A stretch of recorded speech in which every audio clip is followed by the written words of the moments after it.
KRON 4, the Bay Area's local news station. Thanks for joining us here on KRON On. I'm Noelle Bello. Coming up in just a few minutes, we're going to take you live to San Luis Obispo County, where authorities are announcing an arrest in the disappearance of Kristin Smart, who vanished nearly 25 years ago. That press conference is set to start here at 2 o'clock. We're going to bring it to you as soon as it begins. First, we do want to bring you to some... Oh, the presser is actually starting right now. Let's go ahead and take you to that live down in San Luis Obispo County. Again, this is about Kristin Smart and her disappearance back in 1996.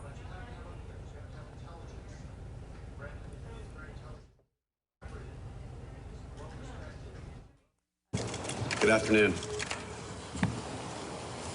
The one person that was not introduced standing up front is Detective Clint Cole, who is our unsolved cold case detective, and I wanted to introduce him myself. I also have several members of my staff that are, excuse me, out in the audience. So my name is Sheriff Ian Parkinson. I'm joined here obviously by the president of Cal Poly, Jeff Armstrong. I want to begin today, or we're beginning here today, because this is where it all began on the campus of Cal Poly University.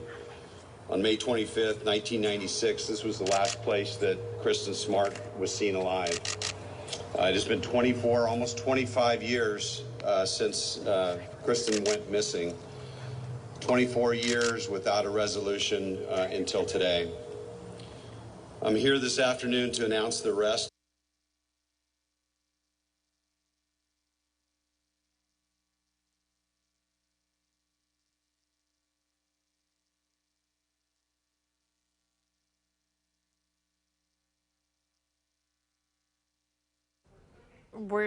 We seem to have some technical issues with the audio here. However, the San Luis Obispo County Sheriffs are holding a press conference in regards to the disappearance. Approximately 2 a.m.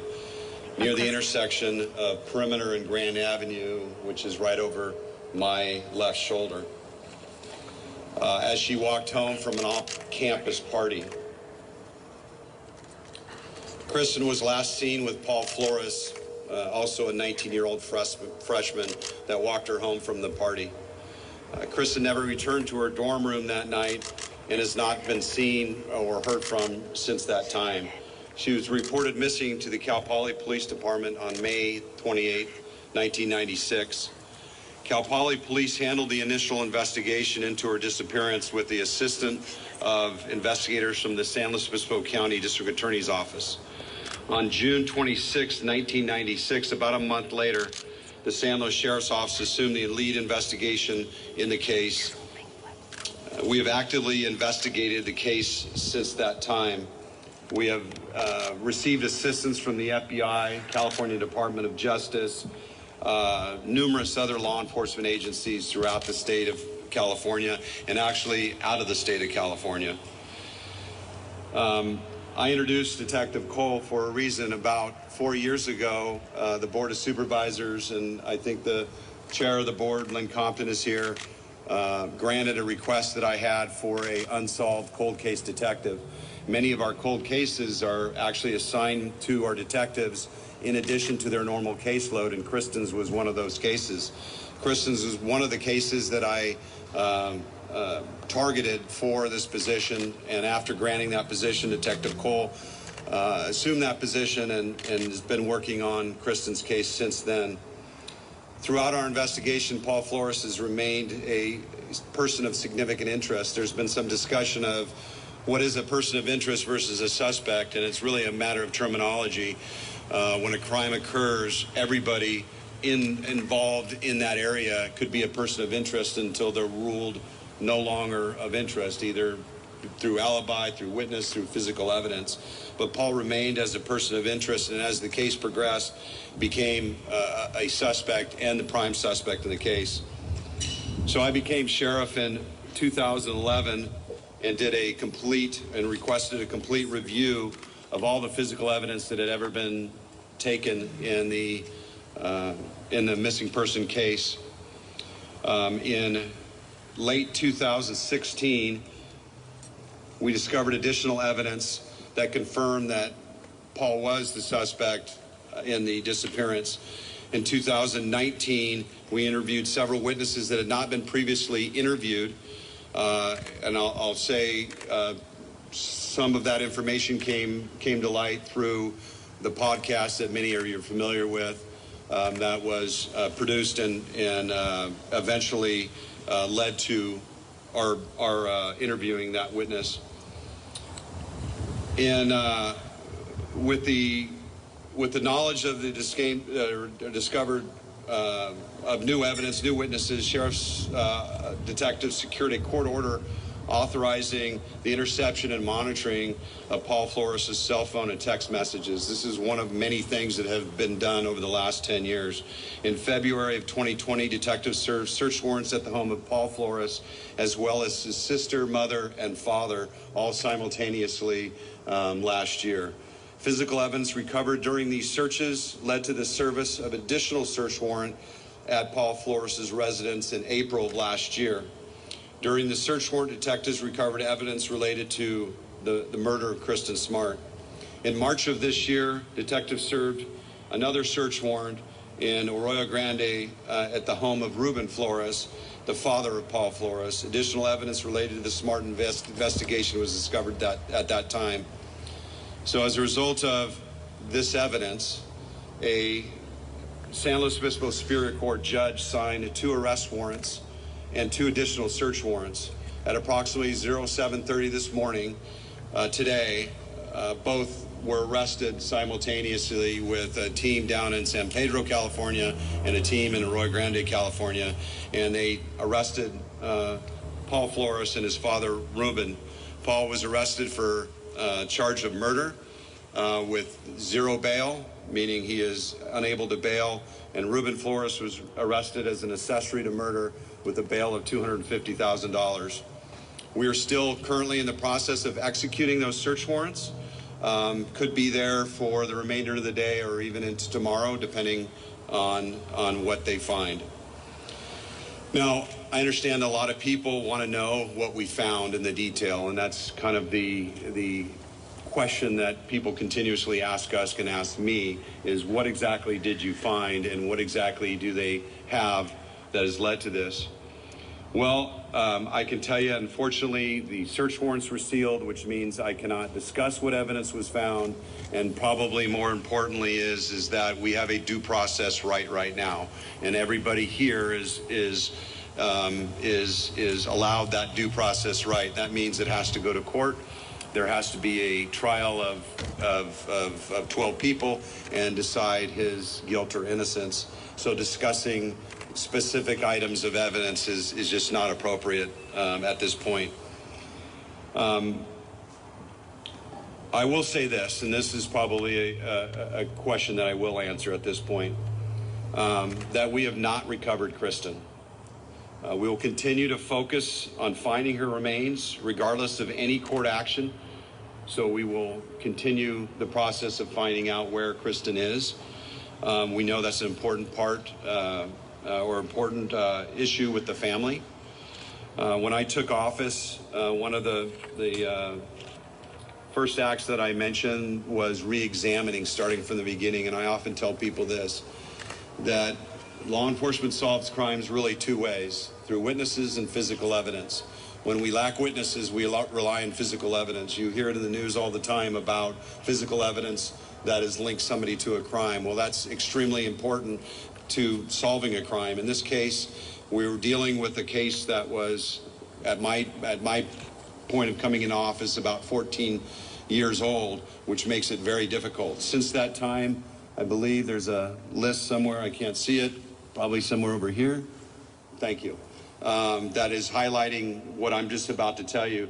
Since I came in office in 2011, we have served over 41 search warrants on this case, done physical searches of 16 different locations, one of which was back on the back hill, you may remember a few years ago, a complete re-examination of every physical item seized, submission of 37 items of evidence from the early days of the case for modern DNA testing, recovery of 193 items of physical evidence, new physical evidence, We've conducted approximately 137 person-to-person interviews, and in addition, completed over 500 additional police reports. I can tell you this file, the size of it is probably in the size, if you put it on a hard drive, it's in excess of 3 terabytes. It's that much involved in this case. It's my hope that we're able to take the first step toward justice for the Smart family. Peace for the community, some justice out there for all of us, and most especially for Kristin. I have spoken to the Smart family numerous times, including this morning, matter of fact, twice today. I think they're feeling a bit of relief, but as you can imagine, until we return Kristin to them, this is not over, and we have committed to them that we are not going to stop until Kristin has been recovered, no matter what the cost, no matter what the time. We're committed to that, and I know they believe in us. I know they believe that we will find Kristin. So this afternoon, we have turned the case over to the San Luis Obispo District Attorney's Office. The way the process works, the warrants that were signed by the Superior Court allowed for the arrest and booking of Paul and his father, Ruben. Now the case has been handed to the District Attorney for review and their announcement of further proceedings. I'd like to thank my investigators. There was certainly the investigator that I introduced, Detective Cole, but there was Detective Commander that's in the audience, a new Detective Commander, many people over the years that have worked on this case. I think the people that are representing here today, myself, the Chief of Cal Poly Police, weren't part of this investigation, weren't part of this agency that we are all in when this happened. And I think the cooperation that's taken place, I know President Armstrong has really opened the door for us to do and provide us anything that he possibly can, including having this press conference here in Cal Poly today. So I'd like to introduce President Armstrong to say a few words.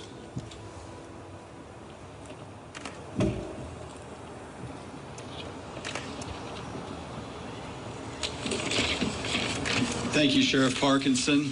I appreciate so many members of the Cal Poly and Central Coast community, San Luis Obispo, being here today. Our Cal Poly and Central Coast communities have watched the case of Kristin Smart's disappearance closely and hope for justice for Kristin and resolution for the family for years. The news today of arrest in connection with the case brings sadness, but also a measure of relief and hope for resolution. While we know that today's developments do not represent the end of the case, it is a significant step. We at Cal Poly offer our thanks to Sheriff Ian Parkinson and his department, as well as District Attorney Dan Dow and his office, who have worked hard to find answers in this case for Kristin and her family. I know that many across California and the U.S. and many of you here today also thank Chris Lambert for his efforts as well. Last, our thoughts and prayers continue to be with Denise and Stan Smart, all of Kristin's family and friends as this process proceeds. Thank you. Thank you, President Armstrong. I am prepared to answer any questions that you might have. Just understand, as I stated, that some of the items that I just will not be able to discuss. Sure. When will Paul be extradited to San Luis? He was driven from San Pedro and booked into San Luis County Jail today already, so he's here. Sheriff Parkinson, are you guys any closer to finding Kristin at this point, and the search warrants that are being served currently reason to believe that she may be at Ruben Flores' home or any of the properties belonging to the Flores family? Well, the first part of the question is, are we any closer? And the answer is yes, I believe we are. But only time will tell. So if obviously we recover her, we'd be making that announcement today. In regards to the search warrants, you know, we're after all kinds of things, physical evidence again, anything that might lead us to the location of Kristin. And as you know from the previous search, and as you reported from this search, we're out there with, you know, our ground penetrating radar again. So yes, it's safe to say we're checking everywhere possible. Sheriff Parkinson, when might we see either Ruben or Paul or both in court? I believe that Paul's arraignment will be on Thursday. It really depends on Ruben. Ruben has the ability to bail out. If he bails out, then he will not be there on Thursday. But if he is still in custody, he will too be in court on Thursday. Thursday at the latest, then? Yes. Yes. Yes, sir. Well, as I've said before, and this case is probably the best illustration of it, is that it's not what you believe, it's what you can prove. So when people ask, why is this taking so long? Because the general public knows this much about the case, and the case is this big. And so as it progresses, you know, and when I talk about that due process rights, we have a right, or we have a duty and obligation to protect people that are innocent as well as guilty. So we can't base arrest on what we might believe. It has to be based on physical evidence. Hey, Sheriff, you mentioned you can't talk a lot about some of the evidence, but can you talk in general about the physical evidence? And was any of the physical evidence that it belonged to Kristin Smart, you believe? And was any of that physical evidence found in one of the Flores' homes? Let me see if I can answer it this way. Forensic physical evidence was located, and yes, we believe it's linked to Kristin. And yes, we did find physical evidence at least 2 homes. And you also mentioned some information in the podcast. Can you expand on that a little bit? In regards to what Chris Lambert discovered? Yeah, you know, that comes up every year. So since I've come into office, we have 2 anniversary dates that are really centered around Kristin, and that is her birthday, and that is the date she went missing. That's typically when interviews, you know, people want to interview me or interview the department on Kristin's case. I've always said that those are really good things because it's getting that message out. I think what Chris did with his podcast was he took a local story that was generally locally and he expanded it to a national story, and international, actually, I'll say, because once that message got out, we started getting more information. Now, some of it is information that we already had and knew, but the value to it is that there's, as we see here, there's a lot of people that are students here that aren't from San Luis Obispo. And so when they graduate, a lot of them will leave back to their home area or on to pursue, you know, other jobs. And so they're kind of dispersed all over the country. So as that message gets out to the nation, you know, those people that used to live here during that time might remember something. And so that's always the value of that. And I think what Chris did with the podcast was truly put it out nationally to bring in new information. So it did produce some information that I believe was valuable. The podcast also talks about some alleged missteps early on in the investigation. Can you talk about that? Do you believe there were missteps early on? Do you think this arrest should have happened, you know, back in 1996, 97? First, to the missteps, yes. You know, I think, you know, there were certainly some missteps. Were there some things that were done really, really well? Yes, too. You know, you can be an investigator and look at a case that was investigated 10 years ago, look at that case and say, well, I wish they would have done this, or I would have done this. So you can always look back and see things that could have been different. But there really is no hiding the fact that there were some mistakes made early on, and it made it much more difficult. You know, that first 48 hours is pretty critical in a missing person or a homicide, and there was mistakes made that made that much harder. And I think that's why when I talk about it's what you can prove, it's not what you believe, I think there's a lot of people that, you know, that listen to Chris's podcast and kind of, either relived it because they were around during that time or learned of the story, and then what they tended to focus on was, hey, why aren't we moving forward?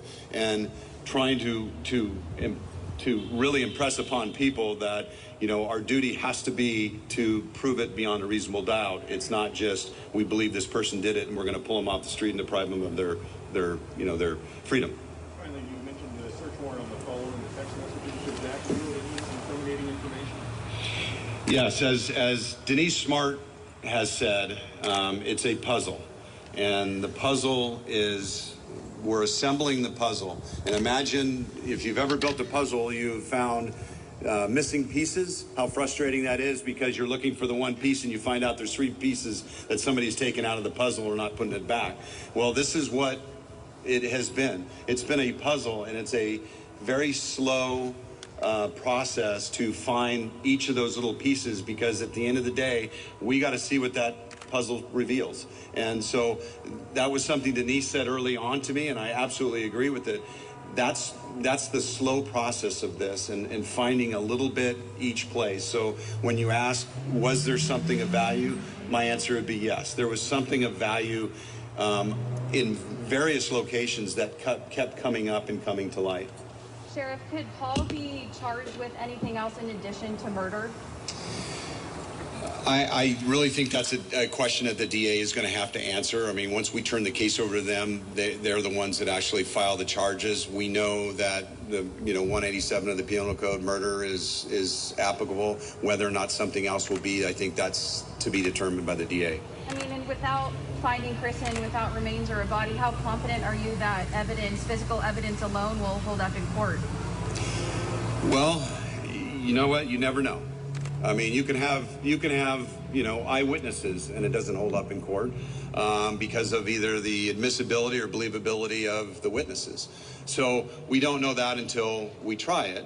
I'm confident that we have enough of a case to prove beyond a reasonable doubt. Now, the second part of your question is without Kristin. Well, there's cases all over the nation, what they call no-body homicides. As a matter of fact, there's a case in point that was on 48 Hours up in Placer County where they prosecuted, were successful. It went through appeal, they won, and years later they actually recovered the female victim's body in that case. So it's done all the time.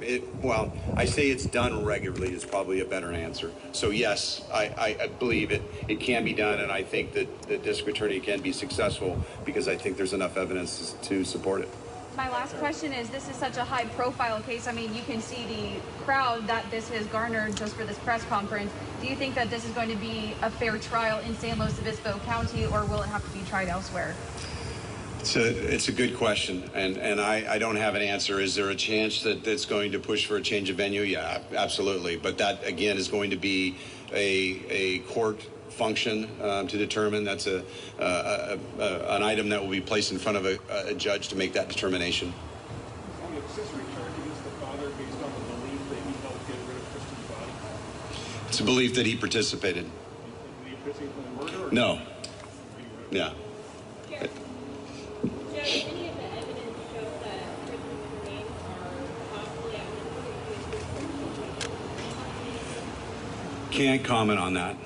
I can't discuss that other than to say that every location. I think I mentioned that we searched 18 locations, and most of those involved digs. The most significant one being on the hillside behind us. But we're going to continue until we find her. What's the theory of the crime? How did it happen? What's the theory? That's something that is presented in court. I can't present a motive or a theory. That's what court is for. Sheriff, what about the mom? What about Susie?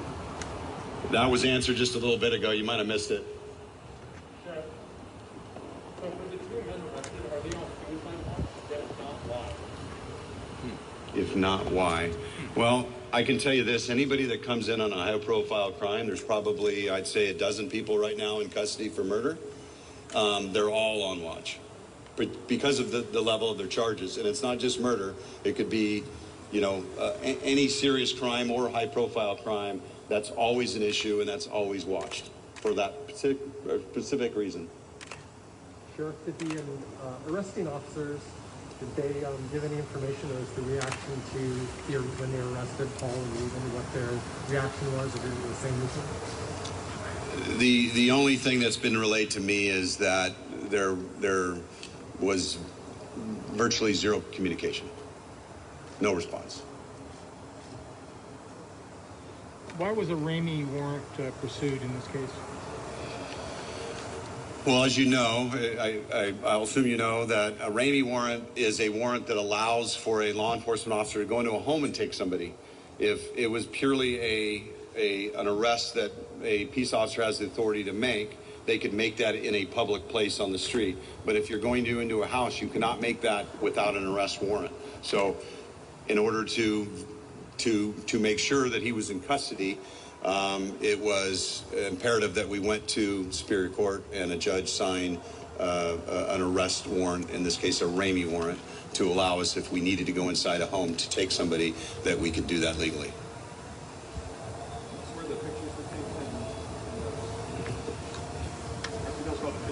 Sorry, let me peek. Yes. Those first two pictures of Paul were taken in San Pedro. And the third one was taken in Rio Grande. Did Paul or Ruben Flores say anything when they were arrested? What did they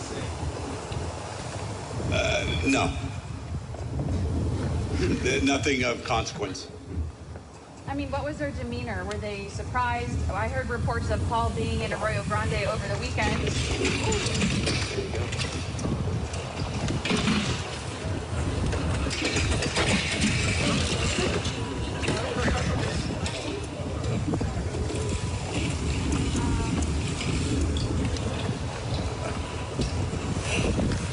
Well, at least it was at the end. Yeah.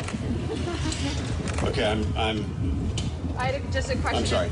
About their demeanor when they were arrested. We heard that, Paul was here in Arroyo Grande or San Luis Obispo County over the weekend. What was the reason for waiting? Oh, why not arrest them when he was in Arroyo Grande? We're well aware that he was in Arroyo Grande. We had a warrant to be executed in San Pedro at his residence. So, yes, it could have happened here and we could have gone down there.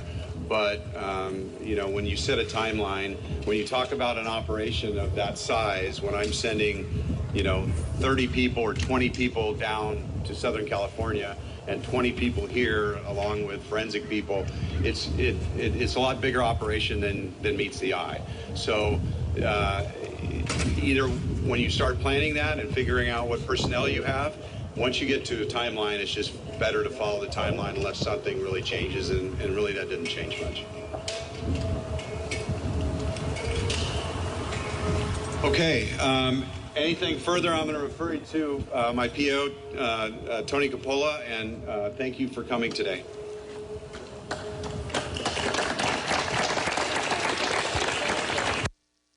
We've been listening to the San Luis Obispo County Sheriff discussing the arrest of the prime suspect in the disappearance of Kristin Smart. It happened back in 1996. Kristin was last seen with a man named Paul Flores. They were walking back to her dorm from a party, again, back in 1996, and they were walking back together and she was never seen again. Flores has continued to be the prime suspect in this case ever since then. He's now 44 years old. He was arrested this morning along with his 80-year-old father, Ruben Flores. He was arrested as an accessory to this. Back in February of last year, detectives served search warrants at Paul's home as well as his father and his mother's homes. Physical evidence that was found during a series of these search warrants is what led to their arrests today. Paul is on has $0 bail. $25,000 bail has been set for his father, Ruben. The sheriff's office says that they are still in the process of executing search warrants, and they can't discuss what was found in these search warrants that led to the arrest of these two men, all because of due process.